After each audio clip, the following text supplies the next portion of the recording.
Given an array ARR, rotate array by one position. ये important चीज है, हमें एरे को रोटेट करना है लेकिन सिर्फ एक पोजीशन से, इन क्लॉकवाइज डायरेक्शन। अब पहले ये समझते हैं कि क्लॉकवाइज डायरेक्शन होती क्या है। तो ये हमारी क्लॉक है और ये इस तरीके से क्लॉकवाइज रोटेट करती है। अब ये हमारा एरे, ये इस तरीके से क्लॉकवाइज रोटेट करेगा। मतलब जो यहाँ पर एलिमेंट लिखा है उसको यहाँ से हटा के इस जगह पर पुट करना है। अब ये चीज कैसे करेंगे वो समझते हैं। जैसे एग्जांपल में हमें ये वाला एरे दे रखा है, ये जो 5 यहाँ पर प्रेजेंट है इसको हमें क्या करना है, 1 की जगह पर प्लेस करना है, क्योंकि हम क्या कर रहे हैं, क्लॉकवाइज रोटेशन कर रहे हैं। हमें क्या चाहिए, हमें अपने एरे को 1 प्लेस से रोटेट करना है। ठीक है, तो इसके लिए हम क्या कर सकते हैं, एक बार एग्जाम्पल देख लेते हैं। जैसे यहाँ एरे दे रखा है जिसमें वैल्यू गिवन है, इसमें हमारा एरे एक प्लेस से मूव हो गया है, रोटेट हो गया है।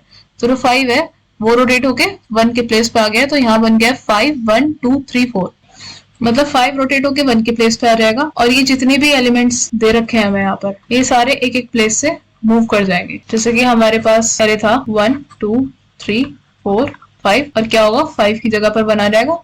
तो हमारा जो फाइनल एरे बनेगा वो कुछ ऐसा दिखेगा, जिसके अंदर 5 तो यहाँ रहेगा और ये बाकी के एलिमेंट एक एक प्लेस से मूव कर जाएंगे। जो 1 है वो 2 के प्लेस पे आ जाएगा, 2 3 के प्लेस पे, और 3 4 के प्लेस पर, 4 आ जाएगा 5 के प्लेस पे, और हम 5 को कर देंगे मूव टू 1। ओके, अब ये नेक्स्ट एग्जाम्पल देखते हैं। यहाँ पर क्या दे रखा है, 9 8 7 6 4 2 1 3। तो इसमें क्या करना है, लास्ट इंडेक्स वाले एलिमेंट को उठाना है और इसको 0th इंडेक्स पे डाल देना है, और बाकी के जितने भी एलिमेंट है वो सारे के सारे क्या करेंगे, शिफ्ट कर जाएंगे, 1 by 1 मूव कर जाएंगे। सबसे पहले इसकी थिंकिंग समझते हैं, उसके बाद इसकी अप्रोच और ड्राई रन देखेंगे। एक टेम्परेरी वेरिएबल लिया, उसमें लास्ट इंडेक्स को स्टोर कर लिया, तो लास्ट इंडेक्स की वैल्यू क्या हो जाएगी, 5। ये आ गई। तो अब हमारे पास क्या एरे बचा, जैसे हमारे पास यहाँ एरे दे रखा है और यहाँ पर हमने टेम्प ले लिया जिसके अंदर हमने 5 स्टोर कर लिया, 1 2 3 और 4। ये हो गया एम्प्टी, क्योंकि इसकी वैल्यू को तो हमने टेम्प नाम के वेरिएबल में स्टोर कर ली। अब हम क्या करेंगे, एक लूप चलाएंगे एरे के एलिमेंट्स पे, जिससे हम हर एक एलिमेंट को राइट में शिफ्ट करते जाएंगे, जिससे हमारे पास फाइनल एरे कुछ ऐसा आएगा। और हमारा जो फर्स्ट वाला इंडेक्स है ना, 0th इंडेक्स, ये हो जाएगा खाली, और टेम्प की वैल्यू को लेके हम यहाँ 0th इंडेक्स में डाल देंगे, जिससे हमारा फाइनल रिजल्ट आएगा ये। एक बार इसके अप्रोच देखते हैं, फिर इसको ड्राई रन करके देखेंगे कि हम कैसे सॉल्व कर रहे हैं। हम ये कर रहे हैं, इसमें लास्ट इंडेक्स की वैल्यू को वेरिएबल के में स्टोर कर रहे हैं। जरूरी नहीं कि के लेना है, हम यहाँ पर टेम्प भी ले सकते हैं या कुछ भी ले सकते हैं। अब इटरेट करेंगे हम एरे के ऊपर, शिफ्ट करते जाएंगे हर एक एलिमेंट को टू द राइट साइड। ठीक है, by assigning the value of previous element to the current element. और लास्ट में क्या करेंगे, हम जो हमारा टेम्परेरी वेरिएबल होगा उसकी वैल्यू को लेंगे और उसकी वैल्यू को 0th इंडेक्स पे असाइन कर देंगे। एक बार इसको ड्राई रन करके देखते हैं। तो ड्राई रन करने से पहले एक चीज समझते हैं कि जब भी हम एरे के इंडेक्सिंग स्टार्ट करते हैं तो वो 0 से स्टार्ट होती है और वो लास्ट एलिमेंट n-1 तक जाती है। अब ये n क्या है, n हमारे एरे की लेंथ है, और हम क्या करेंगे, यहाँ पर एक टेम्प नाम का वेरिएबल लेंगे जिसके अंदर हम अपने लास्ट इंडेक्स की वैल्यू को असाइन करेंगे, जो कि 5। तो लास्ट इंडेक्स इस टाइम यहाँ पे एम्प्टी हो जाएगा, और इसके लिए हम क्या करेंगे, एक रिवर्स लूप चलाएंगे जो कि लास्ट एलिमेंट से स्टार्ट होगा। और ये क्या होगा, ये तब तक चलेगा जब तक हमारा i 0 से बड़ा है, और इसमें हम हमेशा i को माइनस माइनस करते जाएंगे, i की वैल्यू रिड्यूस होती जाएगी, यानी कि हम अपने प्रीवियस इंडेक्स में मूव करते जाएंगे।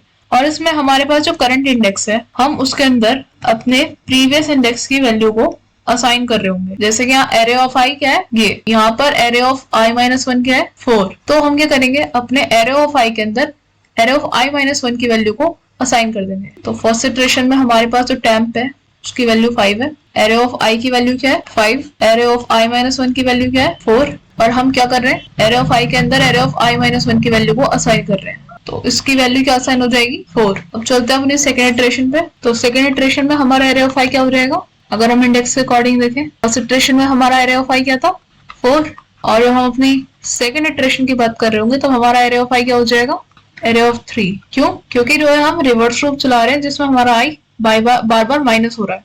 तो अभी हमारा एरे ऑफ i क्या हो गया, 3, और i-1 क्या हो गया, 2।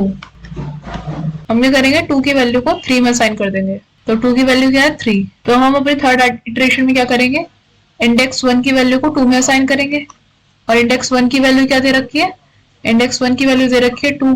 तो हम 2 को क्या करेंगे, इंडेक्स 1 की वैल्यू को इंडेक्स 2 में असाइन करेंगे, तो हमारे इंडेक्स 2 की वैल्यू क्या हो जाएगी, इंडेक्स 2 की फाइनल वैल्यू हो जाएगी 2।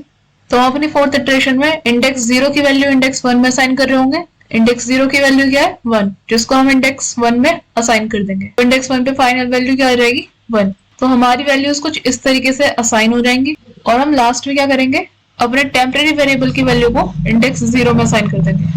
मतलब उन्हें 5 की वैल्यू को 0th इंडेक्स पर असाइन कर देंगे, जिससे हमारे 0th इंडेक्स पर आ जाएगा 5 और इससे हमारा फाइनल एरे बनके रेडी हो जाएगा। एक बार इसका कोड देख लेते हैं।